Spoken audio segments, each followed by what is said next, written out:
Hello, thank you for being with us today. My name is Margaret Graziano, and I'm here with my esteemed panelists, Bernadette Jones, Oscar Garcia, Michael Soon Lee, and Lacey Meyer. And I want to share with you a little bit about how this webinar got created.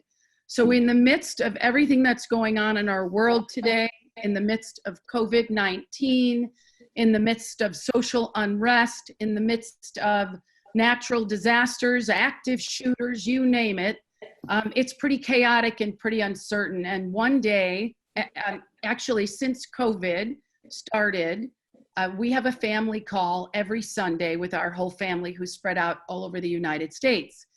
And one day my sister Dawn was not on the call, and everyone said, oh, she's probably at a rally for social justice, and nobody called to check on her. And about 3 days later, I got a text and it said, thank you family for checking in on my interracial family to make sure that we're okay amongst everything that's going on in Chicago. And I looked at it and I said, uh-oh, and it had a winky wink, so it was sarcastic. And so I looked at it and I immediately told a customer, I have to make an emergency phone call. I called my sister and I said, talk to me. And she said she had never been so hurt and felt disbanded by her family that we didn't even call to see what was going on with her and her husband and her child. Dawn is married to an African man and has an African son, and she couldn't even let her husband or her child out of the house for 2 weeks because there were racial threats to their family. And so I said to her, what can I do to help? And she said, the first thing I want you to do is watch the white fragility video. And then I want you to look in the mirror and ask yourself what you can do to help. And the second thing I want you to do is call every one of your customers and share with them that they need to understand what this is about and white fragility is about. So I didn't take her up on calling every one of my customers, and it came up on a lot of coaching calls. But what the next day I was meditating, and in the meditation, I swear, it came to me that what I could do is bring together people who knew more about this than I did. And as a white 55-year-old woman, I could support other people in coming to the table to share about what we can all do. And hence Bernadette, Oscar, and Michael on the scene. I've known these people, some of them for a year, some of them for 5, 8 years. And who they are, which I'll share in a little bit, are people who are out to make a huge difference. And that we all of us, whether you're white, black, Hispanic, Asian, Indian, man, woman, gay, lesbian, heterosexual, that we all are one. We're one humanity, and it's one organization that we work for, and we want people to have the experience of belonging.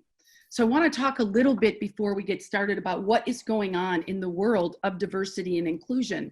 67% of people who are seeking jobs consider diverse workforce important when accepting a job offer. Many are starting to ask for the makeup of the executive team and how many women are in leadership, how many women on the board, how many minorities on the board. Among current employees, 57% of current employees think their organization should increase workplace diversity. 33% said they're aware of diversity initiatives. 21% said they don't even know. They're uncertain if we're doing anything. And 46% said they're unaware of diversity initiatives. And this is through Glassdoor. So next is the effects of diversity and inclusion. And so when I say diversity and inclusion, I also mean equity. 6 times more likely to be innovative when there are diverse people in the organization, diverse people on the executive team, diverse people in management, diverse people in new product development, sales. 6 times more likely to anticipate change and respond. Because like people think like, and they get into this group think, and they can't think outside. So we need to bring in people from all sorts of different places in their life, and of different races and of different genders, to help us have our company navigate through COVID-19, navigate through the changes every single day, and figure out what to do next. So we'll talk just briefly about the psychographics of the workforce right now. We still have some Walter World War II people in the workforce. If these folks are not actively working, they're on the board. They make decisions. A lot of the legacy systems in place today in our organizations were created by Walter World War II. Then we have Barbara Baby Boomer. Barbara Baby Boomer grew up in the 60s and 70s, and they were about equal rights, and they were all about public gatherings and let's make a change. And then what happened is they got into the workforce and they got comfortable, and they've spent more money than most other generations.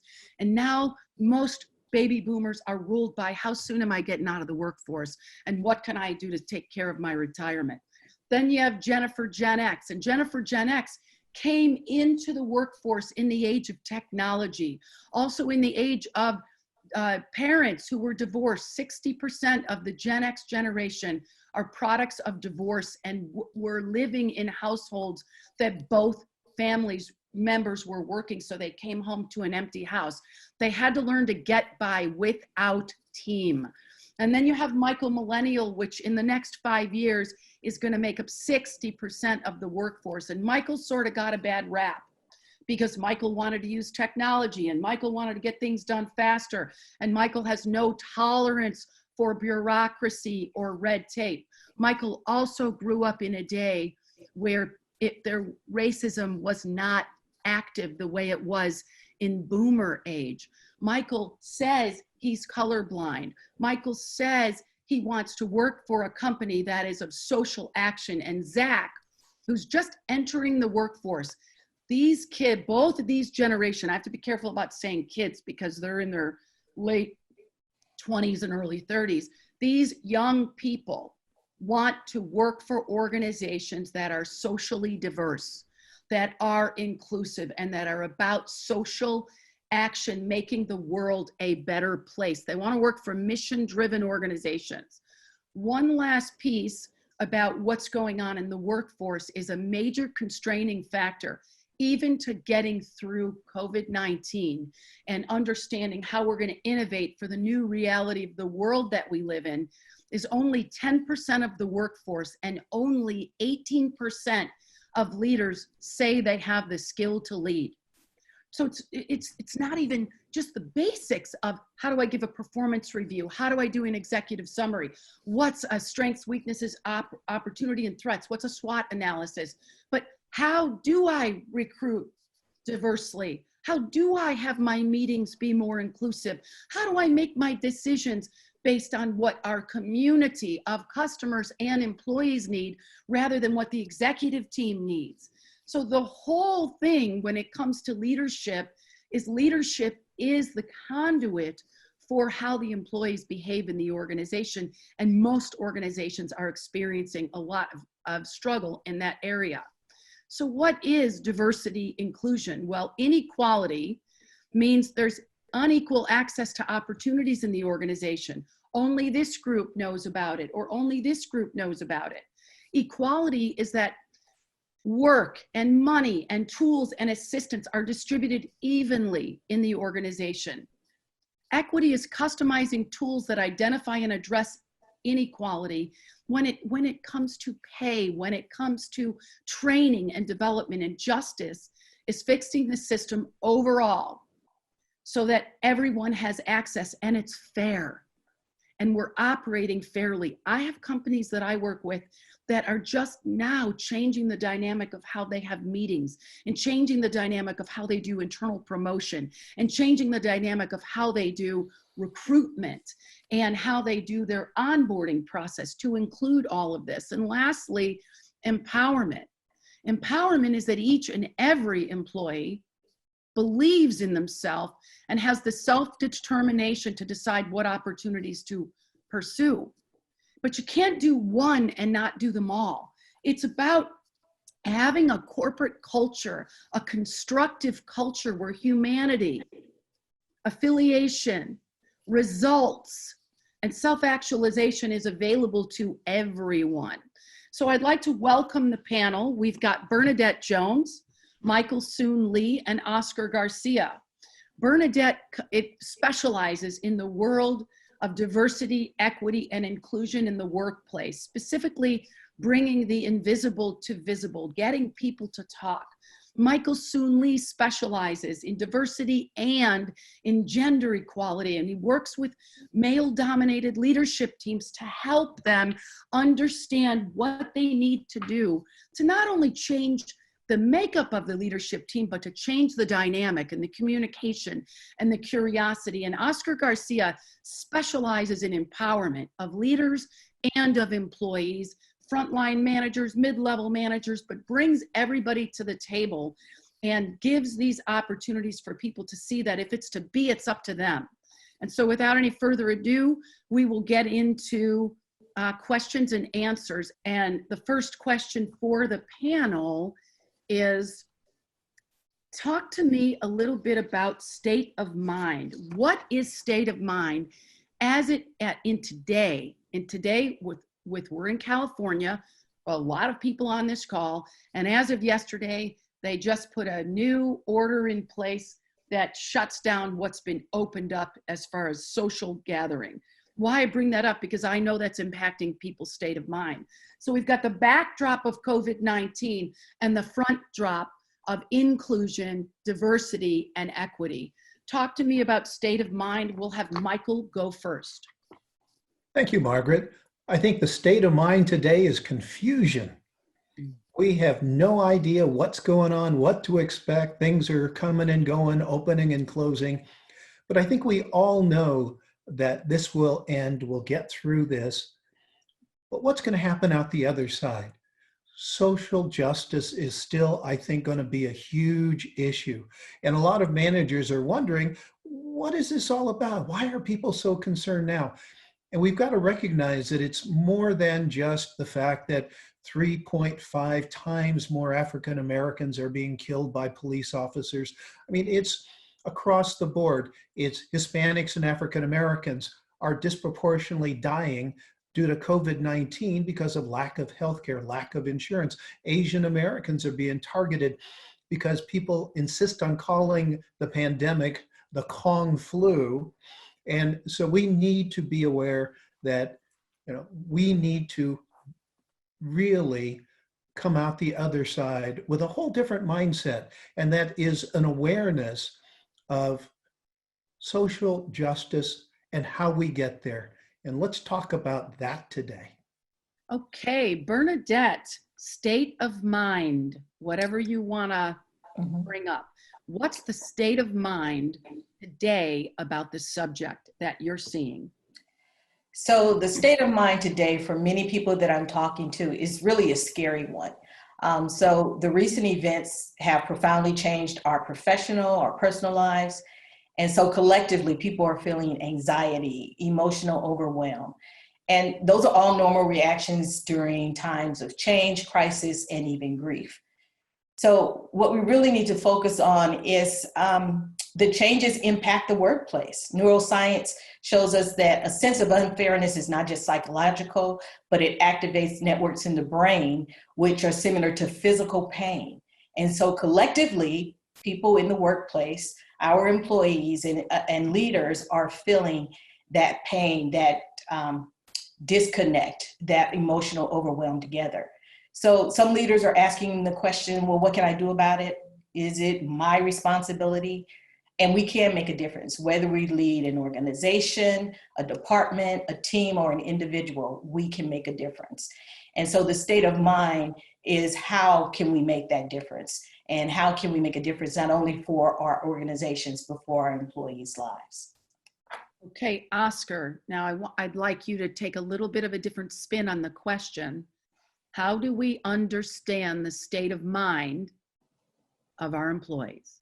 I think the way to understand the state of mind of our employees is we need to, and I love how you walked us through these different generations that are in the workforce. And also we could even add another layer in terms of the ethnic makeup of the workforce.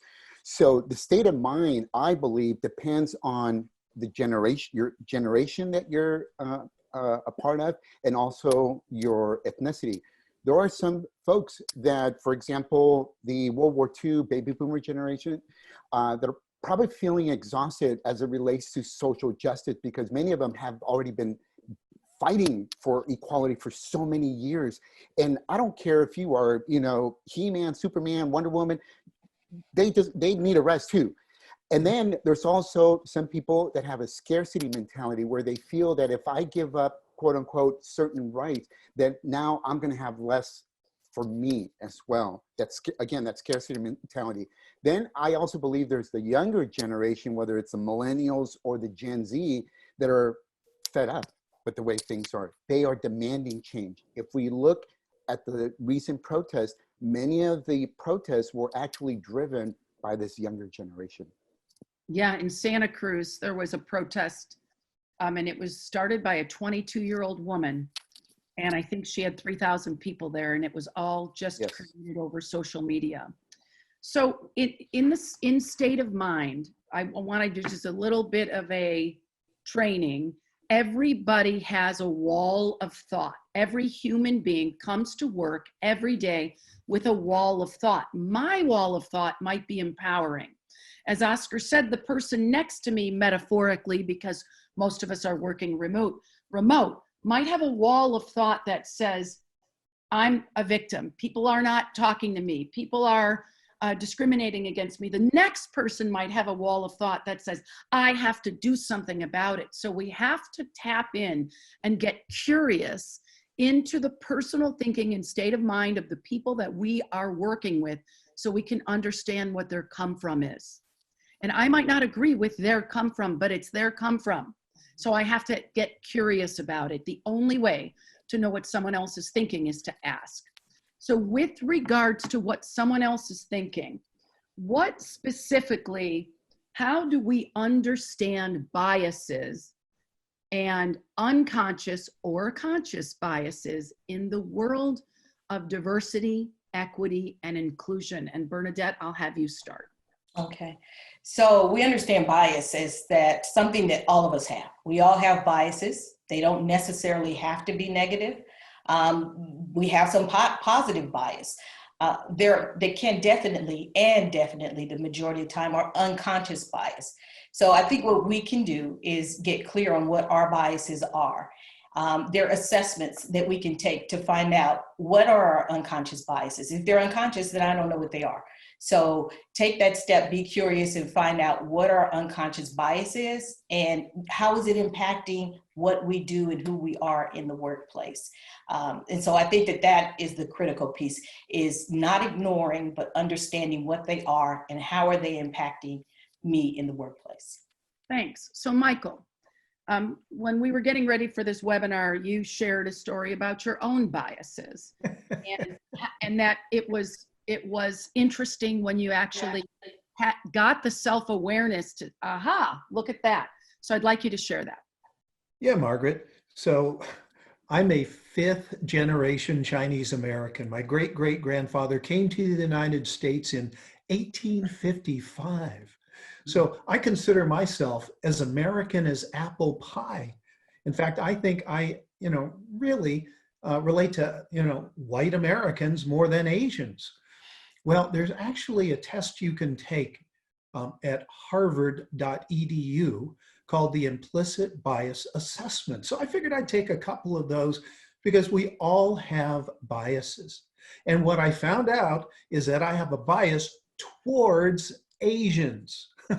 Who would have guessed? When I look at my world, I'm surrounded by white folks, and yet I still have this implicit bias. And we got to recognize that we all carry these lenses through which we see the world, and it colors our thinking and our actions. So we've got to be aware of that. That's why when we hire people, we tend to hire people like ourselves. And if we're hiring managers and we tend to be white male, guess who we tend to hire? If we're white female, guess who we tend to hire?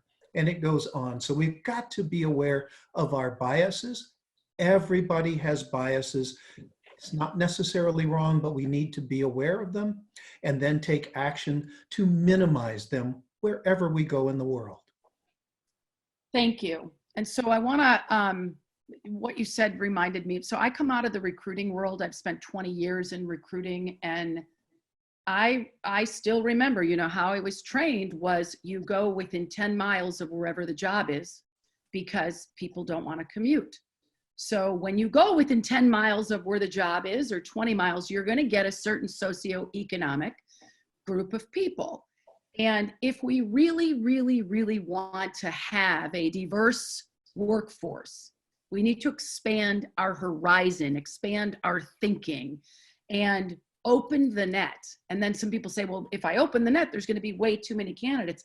So put better screening in, but open the net and understand that the people coming into the organization are not the same generation as the people retiring.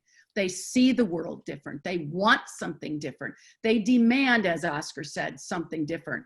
So it begins with recruiting. Recruiting is the doorway to constructive culture. It's the doorway. So we have to expand our capacity to look at candidates differently. But it takes work, and that's the challenge. Yes, yes. So anything else for state of mind before we move to old story, new story? Let's say the state of mind of the company is we've got to make it past COVID-19. We will survive.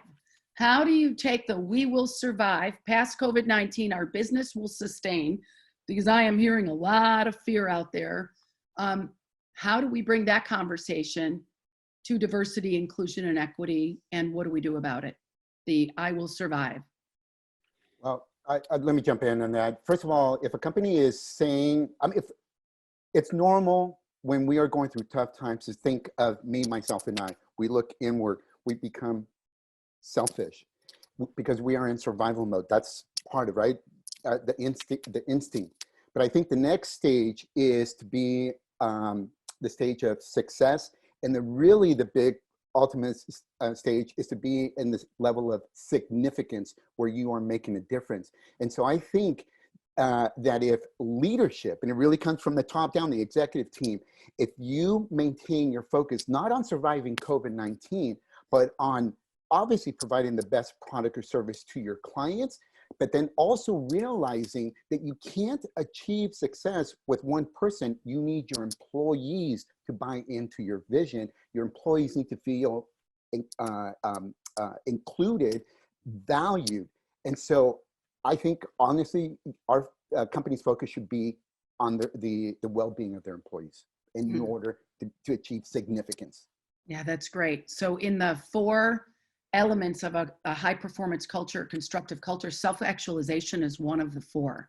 And what I have been trained on is if people feel that they are part of that mission and that vision and what they do matters, then they do feel significance and they will even work harder. Yes. And so it sounds like even though some people might be in survival mode, we have to get beyond that state of mind and into the state of mind of how are we going to thrive and how do we help people see that they can be part of something bigger than the media of the day. So anything else about state of mind before we go into old story, new story? Well, I agree that we need to be more inclusive as we come out of this. Asians and Asian companies tend to take a very long-term view. So let's think about what are the benefits of being more inclusive as we come out of COVID-19. And we're talking about expanded creativity, better decision-making if you've got more diversity, increased profitability and certainly productivity and problem solving. So if we can get more people involved, engaged, included, we're going to have better solutions now and after COVID-19. Good. So Bernadette, I've got the slide up, but I'll take it down in a minute. We've got old story, new story. Let's talk about the old story of diversity, inclusion, and equity. And even as it relates to culture, right? I want everyone to stick with the old story and then we'll go to new story. But if you want to do old story, new story, then do what you want. Thank you. Great. So the old story I have heard so many times with working with my clients in human resource consulting, the old story is, should we be having this conversation at work? Should we be talking about these things? Are we going to get sued? Well, that's the old story. The new story is not should we have the conversation, but it's when and how do we have that conversation so that we can build an inclusive workplace. The statistics show that 72% of organizations say they want to be inclusive, while only 12% achieve it. Mm-hmm. So this is a critical conversation that we need to have. People have in the past avoided these conversations about race and justice at work. Now more than ever, employees and in workplaces are having these deep conversations about bias, about racism and culture, now more than ever before.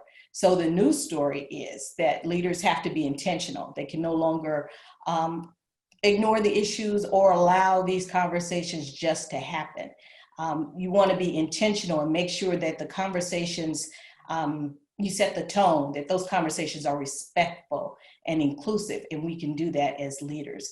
It means creating a time and a place to have these open discussions while ensuring that people feel psychologically safe enough to offer their opinions and to ask questions. It may even mean partnering with professionals to help facilitate these discussions, but that's the news story. The conversations are being had and we need to set the tone for them. Thank you. Oscar, old story, new story.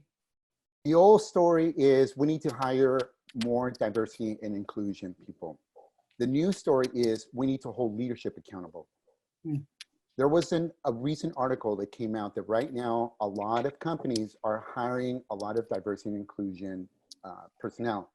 But that same article also said there is a high turnover of diversity and inclusion people. And I believe that it is easy for, as in a leadership role, to say, hey, we're going to put together this team, go at it, help us out. But unless, again, things change at the executive level, leadership level, you're going to have very minimal impact.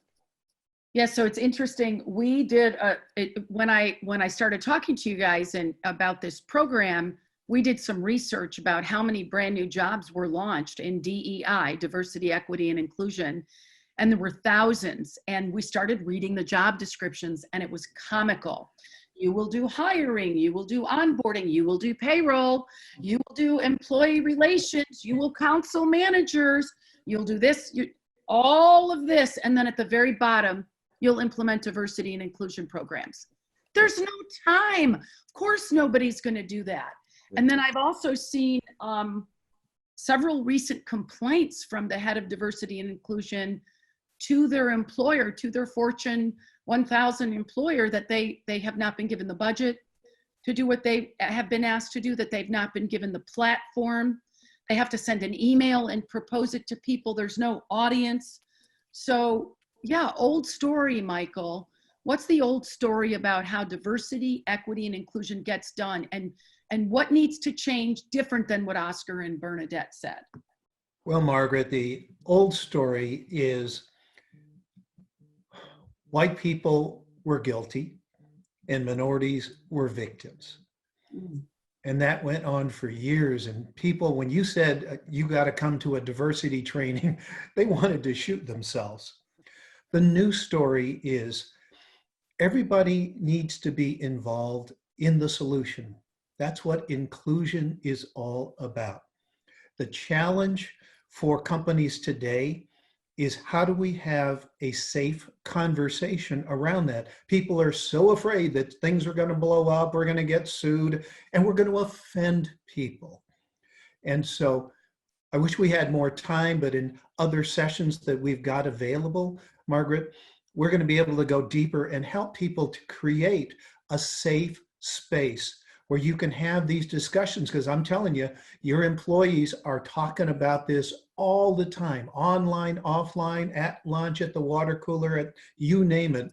And if you don't get involved in that conversation and make that part of your DNA as an organization, you're not going to benefit from diversity, inclusion, and this may derail your company's goals. So I'm going to bring up a controversial subject, and I know what the panelists know what I'm going to say, I think.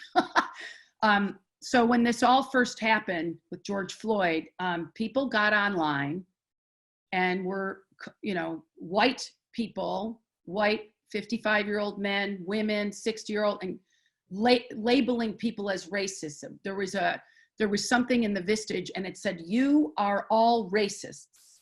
And as soon as I read it, I said, wow, I definitely don't want to engage with that person. Like, I felt I would not accept a dinner invitation from somebody who didn't even invite me to consider I'm a racist, but accused me of being a racist. The first thing I want to do is walls up. I don't want to talk to that person. And then when my little sister, Dawn, invited me to watch White Fragility, my whole experience of being white privileged went from feeling ashamed to wanting to do something about it. And so I'd like to talk about that dynamic. And Bernadette, I'm going to have you go first. How can we shift this from accusing people of being racist to inviting them in to explore what's possible to have a world that works for everyone?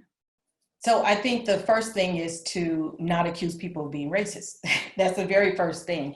And to understand, as we talked earlier, we all have biases. So even as an African-American woman, I have bias. So we all have that. And if we come with that understanding, then we can talk to each other about what those are, what those biases are and how they impact us. I think it's critical for all of us to just get clear on what our prejudices are, how they impact us in the workplace and how they impact others. Doing the assessments that Michael mentioned on unconscious bias, but never to accuse people, because we don't know where they are in their life. We don't know what they're doing. But what we do know is that the solution is not to point fingers. The solution is to look internally and figure out what it is that we can do and how we can assist someone versus accuse them. And I think that's the most important part of having these conversations, understanding what are the triggers, why am I saying what I'm saying, and being able to share that. So being intentional and having these conversations and talking, listening with the intent to understand. And oftentimes we're listening with the intent to reply, to defend ourselves. So we have to listen, everybody, with the intent to understand where the other person is coming from, what their experiences have been, and how they've impacted where they are right now. So I'm hearing that if people want to have a breakthrough in diversity, equity, and inclusion, it begins with self-awareness and empathy. This is an inside job. It's not something we can run an ad, hire, somebody can work with all four of us and have a panel, or one of us and have a panel, but that's not going to fix it if people are not willing to look in the mirror and say, where am I? What are my predetermined beliefs about other people? And where am I? Ooh, echoing. Where am I the problem? So I know we talked a little bit, and we said this program was about getting real.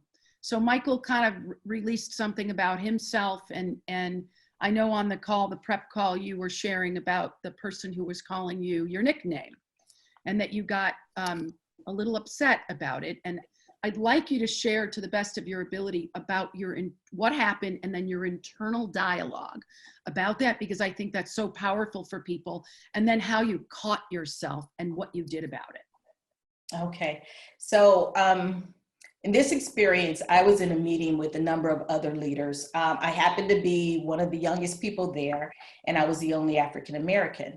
And I had worked with this particular gentleman for a few years. And during the meeting, he called me Bernie, which is a nickname that only families and people who've known me for years call me. And I thought, why is he calling me Bernie? Why is he using my nickname? He never used that before. I didn't give him permission. Nobody calls me that. And so if I don't know what's going on, if we as humans don't know what's happening and why, we put a story to it. So my story was, he's calling me this because I'm the only African-American person in the room. I'm the youngest person in the room. And so that was my story. That was my understanding. And so later on, I decided to challenge that and find out why he felt that he needed to call me Bernie in front of this whole group of people, which generated other people calling me Bernie, which was irritating. And so I asked him, you know, what was that about? And he said, well, I'm really sorry. I didn't intend to be offensive, but my sister's name is Bernadette, and I always call her Bernie, and I slipped. And so that was my bias. That was my story that I was used to, because oftentimes it is true that things happen because I'm African American, or other reasons because I'm a woman. And so that was my bias, though. So what I was really encouraged to do from that time forward is to question myself and to question the story that I'm telling myself and whether or not that story was accurate. And in that instance, it wasn't accurate, but it was a great learning lesson for me. And I share that whenever I'm doing trainings around harassment and discrimination, that really check your story and make sure that that is accurate. Yeah, it reminds me, I have a woman who works for me in production when we do live events, which we're not doing right now. And she came here for dinner, and she is from an interracial family. And she was having a conversation about what it's like to live in an interracial family right now. And I literally was trying to mentally spar with her that it was all in her head. I can't, I'm embarrassed that, and she tolerated me, not just that night, but she's been working for me for a long time. And she just kept saying, you are wrong. You are unwilling to see another person's perspective because you see the world through your white eyes. And when this whole thing happened, I also called her and apologized, but I couldn't see it. I was trying to approach it from an empowerment. Come on, Terrell, you got to be empowered. You got to believe in yourself. And she's like, no, you don't understand it. And so I think we all could have a decent dose of self-awareness. So before we move on to so what next, or what to do and not to do, anything else about old story, new story from anybody? I'll add something. So from my perspective, old story is being politically correct. I don't believe in being politically correct because it's very restrictive. We're always walking on eggshells. We're worried about whether we're saying the right thing or the wrong thing. And it's different for everyone what is right and what isn't right. There is, in Spanish, there is the word pocho, which is a word used to describe someone like myself that is born in the US of Mexican parents. And there are some Latinos that do not like that word pocho. I don't give a rip at what you call me. You can call me booger picker. I don't care. So rather than believing, in my opinion, rather than believe in being politically correct, what I believe in is in being polite and compassionate and allowing for that grace. Kind of like what Bernadette, the story that she just shared. You call me something that I don't think is right, I'm gonna, I'm gonna ask you, and hey, did you know that this is what you said is, means this way? And by the way, I'll educate you. With me, hey, we're good. But next time, if you're with another, state ethnic group, you might want to think twice about using that word, or at least earn the right, the trust, the credibility, be part of la familia so that you can maybe express yourself that way. Thank you, Oscar. Margaret, I think that we're so afraid to offend people that we don't even have the conversation. That's the old story. Yeah. The new story is, let's stop assuming about people and let's go ahead, like Oscar said, and let's ask them. And what you'll find out is that once you get past the differences you see on the outside, we're all very similar on the inside. But you've got to have a safe space in order to have that discussion. Yeah. Bernadette, do you remember the first, when I first started talking to you about this, the conversation I had with you about my fears? I do remember that. So I'm not going to share everything, but I had some fears about working with somebody that was very different than me and might be better than me and might add something that I couldn't bring. How the heck could I talk about diversity? I'm 55 and white, and I've lived my whole life like that and don't have much to say about it. And so I had to come clean with her that I was holding myself smaller than she was, and I was operating through scarcity. And that's just not like me, but I saw it. And once I said it, she didn't hold it against me. It dissipated, and now we're doing this program together. So I want to move to go forward strategy, the do's and don'ts. And I want to start with Oscar. And again, you could say, do this, do this, do this, do this, and then don't this, don't this, don't this, or we can all do the do's and all do the don'ts. Have at it. Oscar, you're up first. So like you mentioned earlier, Bernadette, I'm very big on empowerment. And so I think one of the things, strategies that we need to do is we need to express our vulnerability. And again, going back to the leadership, I read on websites some of the values that these companies say that they have: transparency, honesty, etc. Yet when I go on social media and I look at the CEO's activity or engagement, it's virtually non-existent, or it's very boilerplate. And one of the things that I realized, that in order to earn people's trust, that credibility, and be part of the familia, the family, is that we need to lead with our heart. We need to connect with the person's heart first. We're not in business to consumer. We're not business to business. We're in human to human connections. My coach calls it soul to soul. Yes. Connect soul to soul. Yes. I love that, because when it's ego to ego, I see you as separate from me. Even if you look just like me, it's a power play. So Bernadette, what do we need to do? And we can go round rapid fire. Okay, I think one of the things we definitely have to do is to listen. Listening actually sends chemicals in the brain that calm the stress response. So if people are heard, starting just to be heard can reduce stress. So if you're talking about these things in the workplace, if you are intentional about these conversations, you can reduce the stress that so many people are feeling just by listening with the intent of understanding. Yeah, so somebody in the chat box called it brave space instead of safe space. And I love that, because what it really is being vulnerable enough to say, hey, I don't know what I'm doing. I've never really had to deal with this before, but I'm going to do my best, and let's talk about how y'all feel about social justice at work. How do you think we're doing in the diversity area? How do we do it inclusion? Is it just the executive team, or do we have a hybrid of people that are on task forces? So what is there to do, Michael Soon Lee? Well, I think we do need to create a brave space. We need to empower all of our employees to be able to have full voices and use all of their skills, not just a few of them. And again, I would agree with you. We need to listen.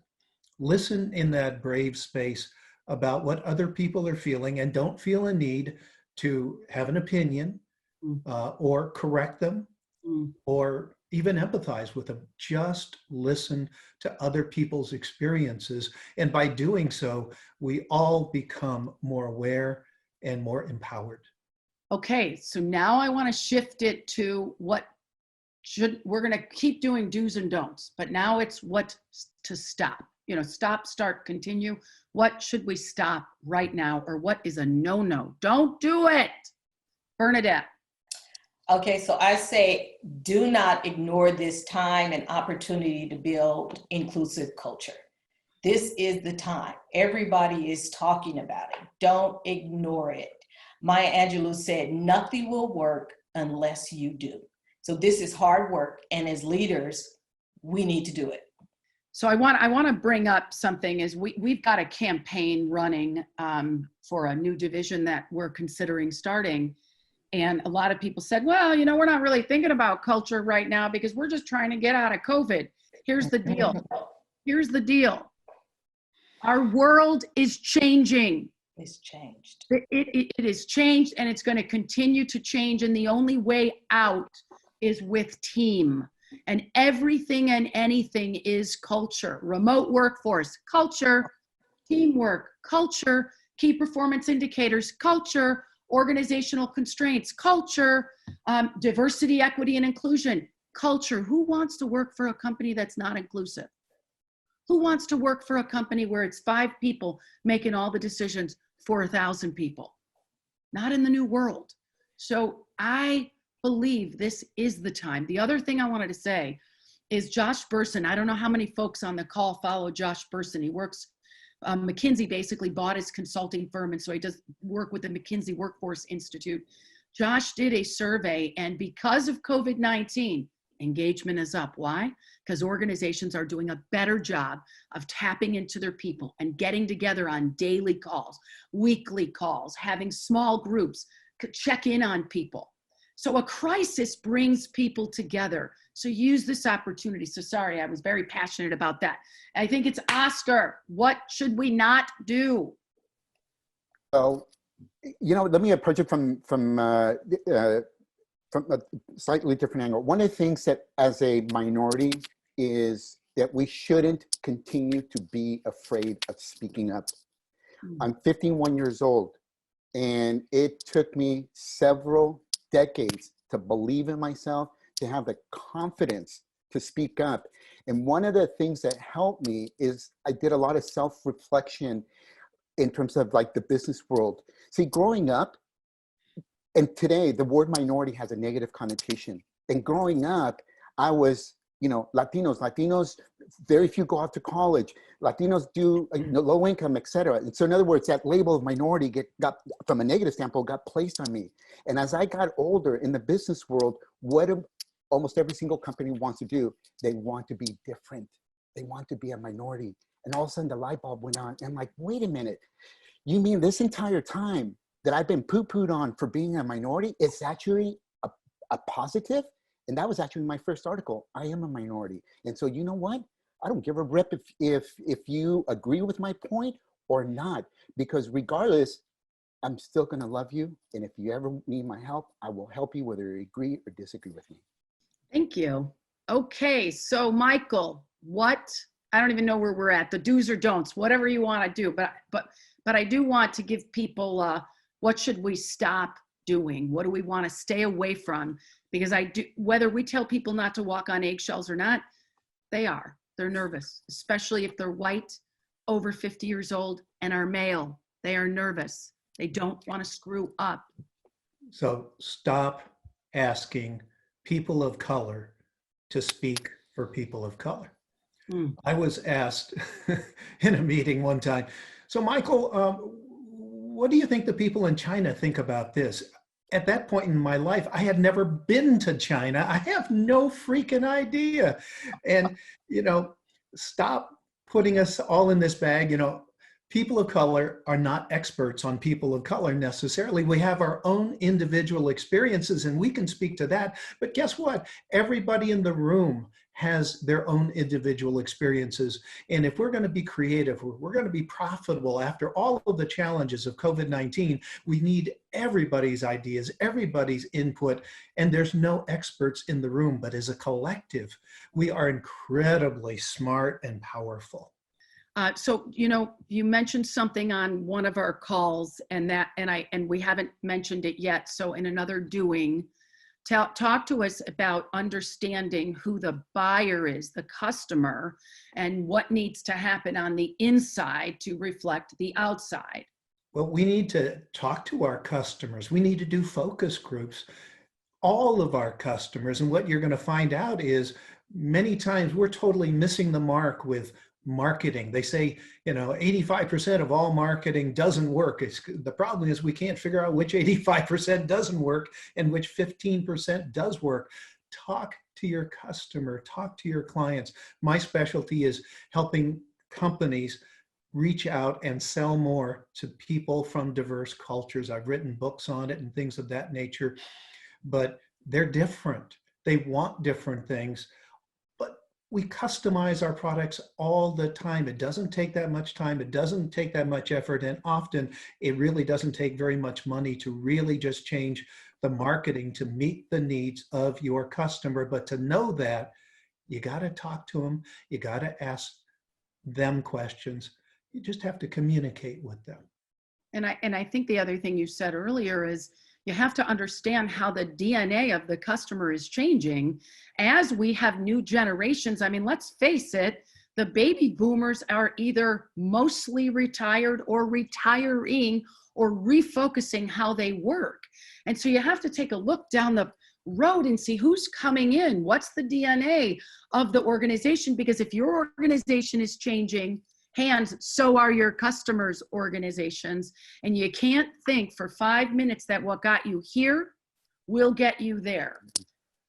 So I think it's Bernadette, you're up. What should we stop? What should we start? So I'm going to just say a little more about what Michael said. This was my don't. Don't ask employees of colors to solve issues of racism and injustice in the workplace. So it is a leadership responsibility. Doesn't mean that you can't have a committee of everyone from all levels of the organization on this committee to help you figure it out. But don't make people of color the responsible ones to figure it all out. They are overwhelmed. We are overwhelmed. Some of the families are dying from COVID and all this injustice and seeing people murdered on TV over and over. People are overwhelmed. So that is a leadership responsibility. You can get professional help to help you figure it out, but don't ask them to solve the issues of injustice and racism in the workplace. Yeah, it seems like that's setting you up for disaster. So I have another, one of the things that I saw right away after, after the George Floyd incident and all the other ones, people are posting, just add another diversity and inclusion workshop. And then there's 65-year-old white men saying, I do diversity. And I'm thinking, you do? So how do we bring diversity training in without having it be the flavor of the day? And we're doing this to keep us out of jail. And we're doing it because we have to rather than we want to. And anybody can take that question. Yeah, so listen, folks, just because you go to a baseball game, well, when we could, doesn't mean you're a baseball player. You got to be on the field. So you can bring as many diversity and inclusion consultants, coaches, but you and the entire organizations need to be committed to action, implementing some work, and creating some metrics and being held accountable to those metrics. Yeah, so we talked about this too, metrics. Could you give me an example? Each person, I know we have a lot of executives and leadership teams on this call. Can each person give an example of one metric that would tell you if you're getting better at diversity, equity, and inclusion, or you might be getting worse? I think a very simple one, and we've been hearing this a lot, is the diversity of your board. The diversity of the board? Yes.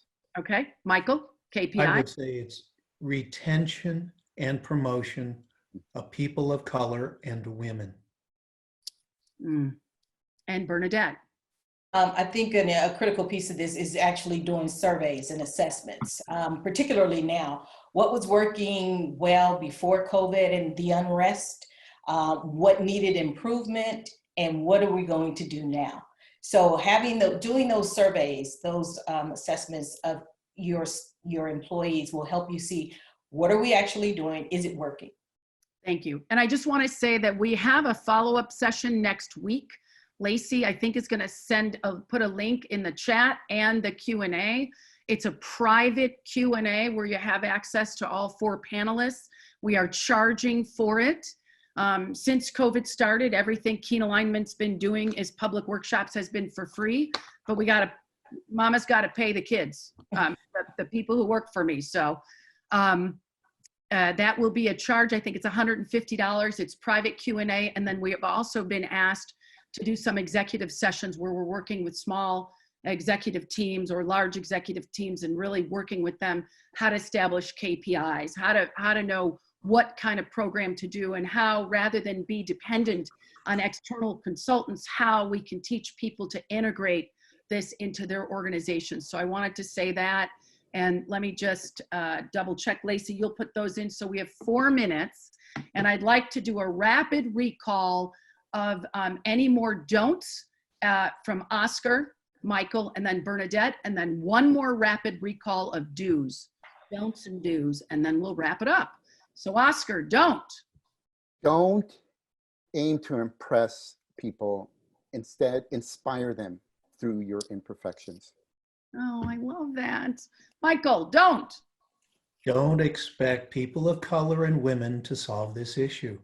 This is about all of us, and it's all of our problems, and we can be part of the solution, all of us. Thank you. Bernadette, don't. Don't ignore your unconscious bias. Figure it out. Yeah, good. Maji, don't. Don't pacify your clients when they start whining and moaning about that they haven't done anything about this yet. Call them to task. Oscar, do. What's a do? Well, what one do is to empower your employee resource groups with more resources and also greater sponsorship from the executive level. Thank you. Bernadette, do. Do be intentionally inclusive, because if it's not intentional, then your organization will be exclusive. I love that. Michael, do. Do start at the top. If you don't have the buy-in of top leadership, your board of directors, if they don't see the benefit, the return on investment, it's not going anywhere. So start at the top. Thank you. And Maji, do. Do create teams, create task forces that are made up of diverse people for every initiative you have from this point forward. How do we bring people back? How do we deal with remote workforce? How do we do this? How do we do that? How do we address this? Don't have it be solved in the box. Create task force, and we can teach you how to do that. And by the way, the culture work that Keen Alignment has done, the only way it sustains in an organization is when we give teams of people the tools, the resources, and the training to take it home and lead it. It cannot just exist in HR. They've got too much to do. They certainly can be part of the team, but they can't own everything, because as you all know, they have all this stuff on their list and they have less than 20% of the time to work on the strategy stuff. Okay, we've got 2 more minutes. Is that true? We've got 1 more minute. 1 word from Oscar, 1 word from Michael, 1 word from Maji, and 1 word from Bernadette, and then we will call it a day for now. 1 word to sum this up, Oscar. Grace. Accountable. Intent. Power. Thank you very much. Have a wonderful day. And I really appreciate all the time and attention and all the folks who came today. We had a knockout of the park registration. Thank you, Lacey. And thank you, Michael, Oscar, Bernadette. And we'll say goodbye to everybody. And then we will come back to do a little debrief. Thank you. All right. Bye. Thanks, Margaret. Thank you, everyone. Bye-bye.